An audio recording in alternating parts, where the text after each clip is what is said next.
متابعينا الكرام، في هذا الخبر العاجل والمهم والمتعلق بالوضع في النيجر التي شهدت قبل أيام انقلاب عسكري وتم الإطاحة بالرئيس، ومنذ ذلك الحين متابعينا الكرام ونحن نسمع عن احتمال شن عملية عسكرية خصوصا من منظمة غرب إفريقيا إكواس، تجمع أو تكتل دول غرب إفريقيا، يعني أعلنت على أنها مستعدة للقيام بعملية عسكرية في النيجر من أجل إعادة الرئيس ومن أجل الإطاحة بالانقلاب. الآن متابعينا الكرام، حسب معلومات حصرية وحسب تصريحات أيضا رسمية، على ما يبدو أن العملية العسكرية في النيجر أصبحت وشيكة، وهناك معلومات متابعينا الكرام تقول على أن العملية العسكرية سوف تبدأ يوم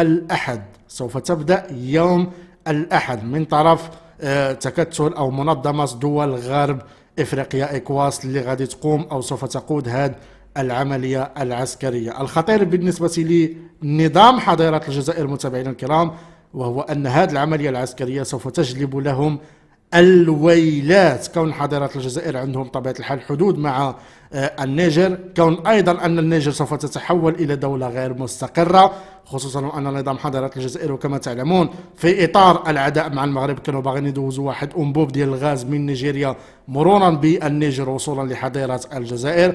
كل هذه الأمور اللي كان كيخطط لها نظام حضارة الجزائر في النيجر الآن سوف تذهب أدراج الرياح. أكثر من ذلك متابعينا الكرام، على ما يبدو أن فرنسا سوف تورط حتى نظام حضارة الجزائر في المستنقع ديال النيجر وفي العملية العسكرية التي نحن على وشك أن نراها في النيجر. وحينما يتورط نظام حضارة الجزائر في النيجر فسوف نرى بطبيعة الحال المصائب تنزل على هذا النظام المتخلف والغبي.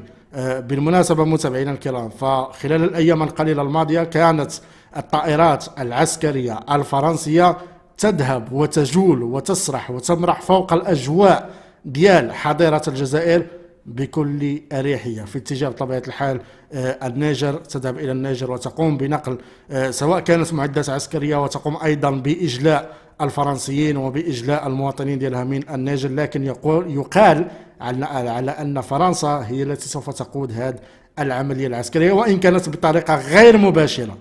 لذلك نتحدث متابعينا الكرام عن توريط نظام حضارة الجزائر في المستنقع ديال النيجر. وفي كل الأحوال متابعينا الكرام، هذه العملية العسكرية سوف تجلب الويلات لنظام حضارة الجزائر. متابعينا الكرام، أراكم في فيديو قادم مع المزيد من التفاصيل، وسوف نتابع بطبيعة الحال التطورات في قادم الساعات.